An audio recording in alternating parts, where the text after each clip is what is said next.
Alrighty, welcome guys to our third episode of the T&K podcast. We're glad to get started, and let's kick this off. Yeah. All right. So last week we talked about discipleship, but we mentioned that we have sort of kind of talking points, but we don't really follow them. As you'll notice, we don't even have iPads this time. We're just like Forget it. yep, because they're no good. But we had the idea of talking about discipleship from the standpoint of Paul Mm-hmm. and Jesus. Last week we ended up taking a turn. I mean, almost from the very get go. Probably like a 25-minute discussion. We probably by the 5-minute mark, we veered way Oh, I off. don't even think 5 minutes. Yeah, and so we decided to go back and talk about that this week is discipleship from Paul, and some other examples we've Yeah. gotten. Last week we kind of took like a practical approach to discipleship, such as Yeah. how to do it as a family and how we do it as ministers. Well, now we want to go back and examine how does the Bible handle this subject. Mm-hmm. And so I'm going to start off with probably the greatest discipler we know of, Jesus. He was pretty famous for having his 12 close disciples, but don't you remember how there were other disciples that followed him? Maybe they didn't follow him for as long as 3 years, as the 12 main. Mm-hmm. But Jesus, on a regular basis, had a large crowd following him. Yeah. And that, in a way, is discipling. Yeah, he definitely had his large group. He had his 12, and then he had his inner three. He had 3 different sections that he was constantly discipling. With the large group, it was very just broad strokes, very, I don't want to say shallow teaching, Mm-hmm. but there wasn't nearly as much depth. Well, he couldn't go into much depth. Yeah. Well, I mean, there's a huge difference between the teaching, the Sermon on the Mount and the transfiguration on the mountain. Like, only 3 people got to see the transfiguration. Yeah. And so, while he did disciple with the Sermon on the Mount and all those, that was, once again, just very broad strokes, very practical. But his inner 3, and I mean, just whenever you look at the large groups, 12 and then 3, it doesn't look like there was a big change. But when you go from the large group to the 3, there was a massive difference between those. And so he has his inner 3 that he's discipling. And so that's why I would tell people, be cautious about discipling more than 3 people at one time in a group, because it starts getting really kind of difficult to have, 5 or 6 people. At that point, you kind of lose that small group feel, I guess you could say. Yeah. At Williams, we actually tried something like that ourselves. Is we had what we call D groups. This wasn't very successful, at least my experience through it was, obviously. But the idea was to have an upperclassman disciple 3 underclassmen. Yeah.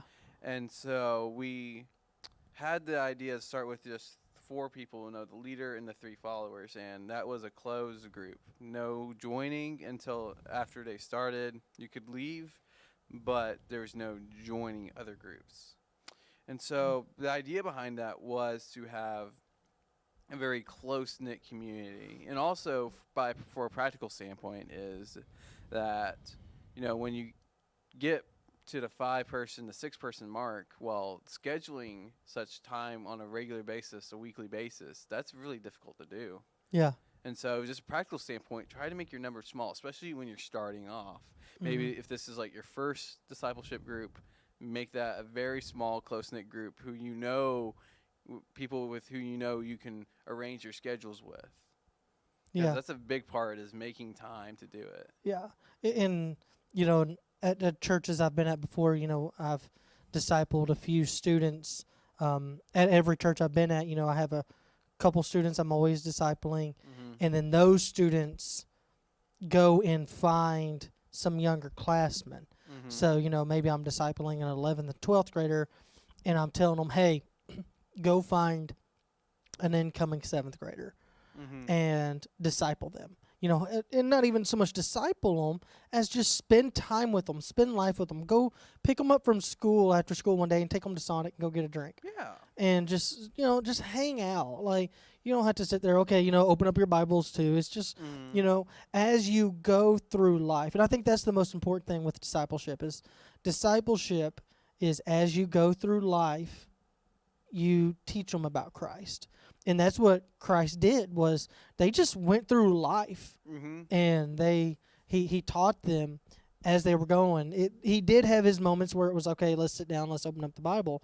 But he also, walking by, see the fig tree, okay, let me teach you something about the fig tree. Yeah. It was just as we go through life, this is how we do it. This is how we honor Christ. And so I want to ask you a question real quick. What do you think is, outside of Jesus, that whole idea? Who do you think, moving towards like the Paul example, where I think I've focused my research. Who do you think was the best example of a Paul and disciple relationship that we can see in Scripture? I think Paul's best example would be Paul and Timothy. Timothy? Yeah. Paul and Timothy, they had a father-son relationship. As a matter of fact, Paul calls him my son. He says my son several times, even. He sends Timothy to several churches, and if Paul couldn't go somewhere, he sent Timothy because he trusted Timothy more than he did anybody else. And Timothy was this, we say young man, he was really in his 40s. Yeah. But, by Paul's standards, he was still young. But he was, they just had this father-son relationship, this close-knit group. Another example is John Mark. Paul and John Mark, they had a great relationship with one another. David had some people in his life even. Solomon, you can tell David did good raising Solomon. Yes, Solomon went by the wayside there towards the end and thankfully came back. But, David was called a man after God's own heart. Whenever Solomon was asked, what do you want? Do you want riches? It was, no, I want wisdom. Because he knew wisdom came from the Lord. That was Solomon seeking the Lord, in not seeking money or fame or a bigger kingdom or whatever. It was, I want to seek the Lord. And so, you can see just by Solomon's life, you can tell his father was a very influential person in that. So what would you say? Well, I definitely would have gone with the Timothy example. Okay. And honestly, in preparing for this, I really didn't study the actual relationships as much as I studied the characteristics of that relationship, the end product. And the first thing that I really notice is this continuity with Paul's teaching, and that is, with faith and love are the two key ingredients. We have to have faith that this discipling is the right route to go, first of all, before we even really start organizing anything. But the next thing is, we see that we have to not only love God, and out of that love of God springs a love for discipling others. And was in continuity with that whole statement is, in order to disciple others, we really do have to take up the example of Jesus effectively. Yeah. And that's kind of like the end goal is, I remember you mentioning, Brother Chris mentioning to me this morning is we can't start a ministry without the end goal in mind. And Christ needs to be our end goal when we start this. And that's something we see in Paul's example. Yeah. Well, how did Paul disciple Timothy? Took him on, they were missionaries together. Yeah. You just said he took them on mission trips. He took him, John Mark, those guys, and he took them with him to plant these churches. Once again, going through life. Just, and that's why we see that. And we see that even throughout history. Not just, in the New Testament, but even after the New Testament. The great scholars of our faith, they all took guys under their wings and taught them. No one just did it on their own except for Jesus. And ever since Jesus, everyone who's done discipleship has either done it wrong or they've done it after the model of Jesus, right? I mean, if Jesus is perfect, that's the model we need to be doing, of just spending life together, teaching them. And that's kind of what we were doing that time driving home from preteen to now. We just started talking. We found ourselves in that situation. We're like, well, Yeah. what else are we going to do right now? Yeah, I mean, absolutely. We're going to sit there and talk, and 1 second we're sitting there talking about scriptural things and going on about that, and the next second we're talking about sports, then we're back to scriptural things, then we're off talking about movies and all that. But we just see ideas or ways that we see spiritual, I'm trying to think how to say this. We see the spiritual door open and we go through it, we see that, we're like, oh man, we see that opportunity and we're going to take it to have a spiritual conversation. Yeah. And so, Timothy is a great example. Timothy, and I love this, and so this right here is so neat. One thing I love, because I love studying Paul and Timothy, I had a Paul in my life, a guy who poured into me, and I mean, he poured into me for 5 years, and we spent doing life together. He taught me doing life. I remember one time, I may have told you this, he called me about 9 or 10 o'clock at night, and it was a school night, and said, get up here to the church, and I was just like, oh man, what in the world's going on? It's got to be something juicy gossip, right? Like, why are we doing this late at night? And so I get up there, and I'm like, hey, what's up, man? He's like, start stacking chairs. Start unfolding tables. And I was like, what? And he's like, start doing it. And so me and him sat there and set up tables and set up chairs. I'll never forget it. And whenever we got done, I was like, okay, is that it? And he said, I wanted you to learn that you're not above doing anything in this church. Yeah. He said, I want you to know that if there's anything that needs to get done, you do it. And I still remember that to this day. And, I still try to model that to this day, that I'm no better than anybody else. Anything, if I'm going to ask you to do something or anybody else, I need to be willing to do it myself. And I just don't have time. So, that's why I delegate it to other people. But if I have time, I need to do it. I need to set the example and do it myself. But this is so neat. Paul and Timothy. What made Timothy why do you think Paul chose Timothy? What were some credentials? What do you think? Well, obviously, we see a child of God. Obviously, we see the Christian there.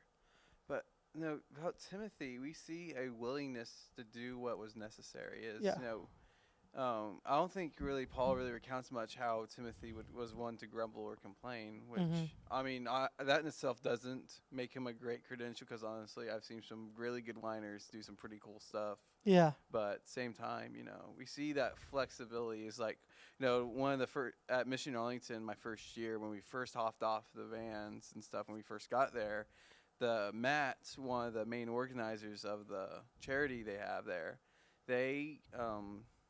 he sat us down and said, guys, our motto here is always be flexible. Because he told those guys, stuff's going to go wrong this week. We might get stranded at an apartment complex. Things aren't going to go nowhere close to what's planned. But guys, we're here to do the gospel work. Be flexible. Yeah. I actually went on a mission trip one time, and this lady who went with us gave everybody a rubber band, and she said, be flexible like the rubber band, and if you ever forget, start popping yourself with it. And I remember several times on that, because, I'm a control freak. I'm sitting there, nah! Like popping, I'm popping myself like 20 times, like, oh, I got to remind myself. Oh, I'm going crazy. Yeah. But one thing I've noticed is, what was Paul's ministry? What was he called to do? To spread the gospel to the Gentiles, right? Yeah, to the Gentiles. Now, he wanted to reach the Jews, but the Jews wouldn't receive it. Oh, no, they did not. And so and I think Peter kind of took up that mantle. And so he decided, hey, look, I'm going to go with the Gentiles. Whenever you look at Timothy's life, what was Timothy? I do not remember. Do you not remember? His dad was a Jew and his mom was a Gentile. Oh. So he was, by the way, he was a multicultural. Okay, so and so that's a whole nother discussion for another day. But what that did was that allowed Timothy to reach not only the Jews but the Gentiles. He was able to reach both of those cultures Yeah. in his life. Paul saw that potential in him. And I think that's one big reason why Paul chose Timothy, was not only with the, love of Christ and, a heart for the gospel and a willingness to do anything, but he saw this guy Timothy, he's got potential because he can reach the Gentiles like I never can. Yeah. Because he's Gentile and I'm not. Paul wasn't a Gentile. Mm-hmm. And so he was sitting there going, man, this is a guy of their own ethnicity. Now, he's halfway their ethnicity, but still, he's more than none. And so he saw this great potential. And I think that's one thing as ministers, me and you, I don't think we've never talked about this, I don't think. Okay. But there's certain people you meet, and you're just like, that guy's got so much potential. Mm-hmm. Like, I remember I've had students, and I'm just like, I pray they someday realize their potential. Mm-hmm. Like, and everybody has potential, and their potential is in different ways. Yeah. The Jews, I don't think would have ever really received Timothy. Mm-hmm. No, they wouldn't. Because of him being half, it wouldn't have ever worked. Yeah. Whereas the Gentiles, they saw him as this is a guy who's one of us. Mm-hmm. He's only half of one of us, but he's still one of us. Mm-hmm. And so they gladly received him. And so I just think that Paul being very smart and saw, hey, look, this guy's got a great potential. Mm-hmm. And we need to tap into that we need to use him. I know that sounds horrible, mm-hmm. but use him to further the gospel. Yeah. Because he could do more than I can. Yeah. And that's something, that's the reason why a lot of youth pastors are really young. Mm-hmm. Because young youth pastors typically relate better. Yeah. I'm 30 and I'm sitting there going, oh man, I have no idea what this kid's saying. Like what tick tock, like what is this, a clock? Like I don't know. Well, actually, I saw Brother Chris do this a few years ago. Was this guy named Mason? Mm-hmm. And Mason was the captain of our football team at the high school. And Mason, his family recently joined the church, and I saw Chris, discipling Mason. And imagine, mm-hmm. winning the captain of the football team over solidly to Christ. Well, the thing is, now you've opened the door to the rest of the football team, all the rest of them. How big's a regular football team, you think? 50, 60 kids. 50. Well, that opens the door to 50, 60 kids that tend to be hard to reach. Yeah. And that goes back to, once again, every ministry, Paul had his kind of his heartbeat, his idea, his theme that he wanted to reach. Peter did. Every church, we kind of we have people we want to reach. We're trying to reach. We try to throw out as broad of a net as we can. Mm-hmm. But we need to understand that it's not just the football teams that need to be reached, but it's also the debate teams, the home ec, I know we talked about home ec earlier today, but all these and every one of those clubs have leaders. Every student who comes, student, adult, everybody has a potential to reach people better than you and I ever could. Yeah. And I think that's what Paul was talking about whenever he says, we are the body of Christ. Mm-hmm. A leg can never be an arm. Mm-hmm. And so, every church member needs to realize, hey, look, we have an obligation, even a privilege to share the gospel, to disciple people, to train up people, mm-hmm. because we can do it better. Any church member can do it better than somebody else. Yeah. With certain people, you are going to reach people with technology better than I ever could. Yeah. So if a kid comes in who's just a technology guru, it would be foolish of me to say, hey, you know what? I'm going to take him under my wing. It'd be a whole lot smarter to say, hey, Kirkland, I need you to take him. Actually, because I've had Chris and actually other people Yeah. say that to me. You know. Yeah, it's like I don't know what he's talking about, so I'm going to take him. I actually I remember and whenever I was in college, I had there was a youth pastor in town, and he hired a year-long intern every year. Mm-hmm. And he hired this guy, and everyone in college was like, "Why hire him?" Mm-hmm. Like, this is because this kid was notorious for not showing up to class, not taking care of his body properly, Mm-hmm. not bathing regularly sometimes, just really kind of, he was just kind of a different kid. And so I remember one day I was a youth pastor in the town as well. And so me and him are sitting down and we're talking, and there's a bunch of youth pastors. And I said, "Why did you hire this guy as your intern? Like, what's up with that?" Mm-hmm. And he goes, "Man," he said, "here's the deal." He said, "I was the football stud." He said, "I was the athlete." Mm-hmm. He said, "I will never reach the kids who want to play Dungeons and Dragons and Mm-hmm. stuff like that." He said, "I never will." He said, "So," he said, "I make it a point to hire an intern that is about as opposite as me as I possibly can, Mm-hmm. so that my intern can reach those."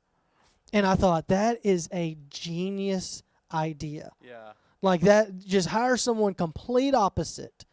And because what we would like to do is hire someone exactly like Oh, us that yeah. we could be friends with, and Mhm. hey, look, we're going to go to sports games and we're going to be best buds and all this. Yeah. But he was willing to put all that aside to further the kingdom Mm-hmm. and know that this guy can reach people that he never could. So I'm going to put myself aside and I'm going to let this guy reach Mm-hmm. the kids. And I thought that was just genius. I thought that was so smart on his part, was just to realize that goal. So, if you're out there listening to this, just realize that, hey, look, you can reach people better than I can, better than Kirkland Yeah. can, or anybody else. Mhm. You have a responsibility. And when we don't, I remember reading this, going back to, we're all members of the body. Mm-hmm. I remember reading this one day, and it was talking about, churches in conflict. And it said, do you know what happens? So, like, what makes up your arm is a bunch of cells, right? Like, Yeah. we know that.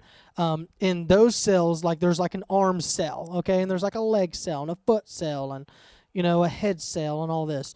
And that's what makes it up, right? Massive oversimplification. But Yes, massive oversimplification, but yes.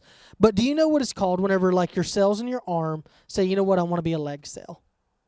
Do you know what that? Do you know what that's called? It's very, very simple. No. It's called cancer. Oh. Okay? What cancer is basically your cells, and I remember reading it in the book. He said basically cancer is your cells have said, I want to do something else. Mm-hmm. I want to go and be something else. I want to do my own thing. And he said, now, whenever we say cancer, everyone just cringes because everybody knows what that is. Mm-hmm. Whenever we decide, you know what, I'm not going to do my part in the church, we become a cancer to the church. Yeah. And I remember reading that going, that hurts. Mm-hmm. Like, that hurts me. Like, because I remember, I'm reading that going, how many times have I thought I wanted to do things my way? Mm-hmm. And I wanted to do things the way, Tyler wants to do it, and not what God has called me to do, or, Yeah. my calling, it's my own thing. And so, and realized, man, I became a cancer to that church. Mm-hmm. And not only to that church where I was serving, but to the bride of Christ. Yeah. And that was really painful for me. Well, actually, I can relate to this in a way because I have a roommate. His name's Peyton. He's a pretty cool guy, but honestly, we're very different people. But the strangest part is we're surprisingly compatible as roommates. Like, Mm-hmm. we get along very well for how different we are. Yeah. That's something that's always amazed me. But Peyton's that very charismatic, like everywhere he goes, he gets offers for prestigious internships, scholarships, or job opportunities, And that's something I was always jealous of. Like, dude, this guy literally has to show up somewhere and he gets recommended to some prestigious position. Yeah. Like, he literally went to our pre-teen D now and got a recommendation and got approval to be an intern for the state convention. Yeah. like just by doing a single D now, like. Yeah. And so I always got so jealous of that because I've never done that. I was always the guy. I'm always the guy, for those who don't know me that well, I'm always the guy in the sound booth. I'm always the guy who's here late at night making sure we have all the cables, we have all the wires, all the components we need to make sure this whole event works. Or, I'm here editing video late at night. I do a lot of the work that's not seen, which Yeah. never bothered me because, honestly, I'm not really – me coming up on stage in front of people isn't really something I'm used to, which, again, never's bothered me. But then I realized, wait, that's not my role within the body, is to be out in front and always making good impressions. My job is to make sure things work cohesively, because that's my part of presenting the gospel, is making sure all the equipment, all the, I facilitate the conveyance of the gospel. Mm-hmm. And that's honestly how I view my tech ministry. Is, I'm not there to present the gospel myself. I'm willing to do it if that's necessary. My job is to equip and empower people like you in order to do their job the best way possible. Yeah. Whenever I was in college and in seminary, I remember, especially in seminary, they told us, they said, guys, there's only going to be 2, maybe 3 pastors of Bellevue in your entire life. Mm-hmm. They said, chances are you're not going to be it. Mm-hmm. So, and in case you don't know, Bellevue's a church. I believe their membership's about 33,000. Yeah. I mean, it's this Like massive, bigger massive than the town church. we live in. Yes, and so, they were like, chances are you're going to serve at a church of about 100 to 150 people, Mm-hmm. and that's okay. Like, know your role, know your ministry, Mm-hmm. and be okay with that. And so with discipling people, just know that, hey, look, you may never grow up to be the next Billy Graham or Robbie Gallaty or, any of these guys, Mm-hmm. but, in your ministry, but you may disciple someone who does, Yeah. and so, and how cool is that you got to be a part of that? Mm-hmm. I'm sure Paul looked at Timothy and thought, how cool is it that my ministry is going to continue past my life through Timothy, through John Mark, through these guys who did so much good. Yes, Paul never wrote a gospel. Have you ever think about this? Paul never wrote a gospel. No. But he discipled John Mark, who wrote the Gospel of Mark. Mm-hmm. So, so he had a hand in that. In this, so don't discount discipling people because, yes, you may not have that personality to go be the pastor at Bellevue or Saddleback or wherever, but you may turn up somebody who does, and you may disciple somebody like that. And that's the end goal of discipleship, is to continue on the faith. Yes. And that's all it's all about. It's about planting a tree, the concept of shade tree is, the person who planted that shade tree is probably never going to get to sit under its shade. Yes. But plenty of other people will, and that's the point of this, is continue on. Sure, we can make some pretty elaborate and really cool, easy to respond to messages and, preach them in this room or even the world's biggest stadiums. Great. But eventually that church service is going to come to an end. Mm-hmm. Eventually that worship service, worship time in that service, going to come to an end. The guitar is going to get put on the stand. The microphone is going to get put up. But what continues? Mm-hmm. And I would dare say that right there is a prime example of how far we have fallen off the discipleship train or wagon or whatever you want to say, because we don't have that long-term mentality anymore. Mm-hmm. We want instant gratification. We live in the microwave generation. Just today I had microwave chicken nuggets, and I thought, oh my gosh, I have to sit here and wait for 4 minutes for chicken nuggets. This is annoying. But we want stuff now. We don't, unfortunately, so many times we don't think, hey, you know what?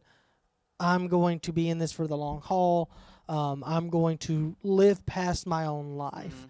And when we see that in churches, because so many churches are, this is what I want. This is what I want. This is what I want. This is what, it best suits me or whatever. it's not what best suits you. No. It's what best serves Christ. Yeah. And what best serves Christ is to train up new disciples to continue on. There's a lot of churches that are going to close their doors because they did not properly disciple people, the next generation. Mm-hmm. And the next generation, like we talked about last time, was put on the back burner. And now they're gone, and they're sitting there going, why isn't the next generation coming into our churches? Where did everyone go? Yeah. You know, I was actually a few months ago working on my degree plan for my degree, you know, and what you do is you sit down and you write out, okay, this semester I want to take this, and this class, and that next year and that semester I want to take this, and this class. Mm-hmm. Well, the thing is, I have about 2-3 classes that deal with preaching and preaching, like, you know, reading the Bible from the mindset of preaching about it, or, you know, actual preaching classes. Thing is, I only have one. I'm only gonna be taking one class that vaguely deals with discipleship. Yeah. I mean, even like, you know, and our Christian education system is, you know, a Christ and like that's the goal of Williams Baptist University, which I attend, is a Christ-centered worldview. Well, only one part of the campus really has any effort towards putting any effort towards long-term discipleship. But here's the problem: it's fallen flat on its head. Yeah. And so, what does that really say about what we're doing as a church as a whole? Mm-hmm. Whenever I was in college, I remember I'm in this pastoral ministry class, and the professor asked, he said, how many of you guys are on staff at church? And a couple of us raised our hands. And he said, okay, he said, of all of you who are on staff at a church, how many of you can tell me what your long-term goal, or what the church's long-term goal is, and how long is that plan? Okay. Mm-hmm. So like we have, like you were talking about, you have your college, you know, plan. Mm-hmm. It's a 4-year plan roughly, right? 4.5 years. And so you know, one person, you know, half of us couldn't even, and myself included, the staff or the church I was at the time, we didn't know what the long-term plan was. Mm-hmm. You know, we're on staff. We should have been, if anybody should have known it, it was going to be us, right? Mm-hmm. And so the church had no long-term plan. And then the other half, a few of them knew it, but it was like 6 months. I believe the longest was 2 years. Ooh, and and the pastor, the professor looked at us and said, guys, how sad is it that our long-term plans are 2 years? Mm-hmm. He said, that's it. He said back whenever I was starting, this guy was in his 50s or 60s, I think late 50s. He said whenever I was starting off in ministry, if you didn't have a 15 to 20 year plan, you didn't have a plan. He said everybody had a long-term plan. It was 15 to 20 years. Mm-hmm. He said, but we don't do that anymore in our churches. We don't have these long-term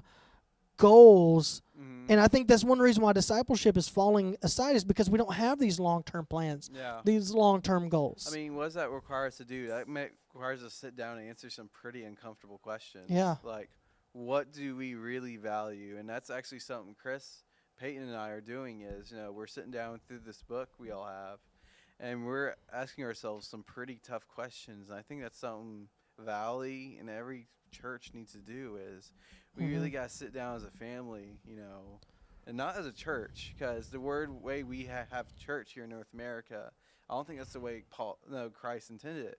As a family of believers, I'm going to say it this way, as a family of believers, we really need to sit down and evaluate what is valuable to us. So, all right, well, I got to go because time. I got a Zoom call I got to go get to. Zoom call. Yeah, so, well, thank you guys for being with us. We hope you guys join us next week, and we look forward to seeing you guys again. All right. See y'all. See ya.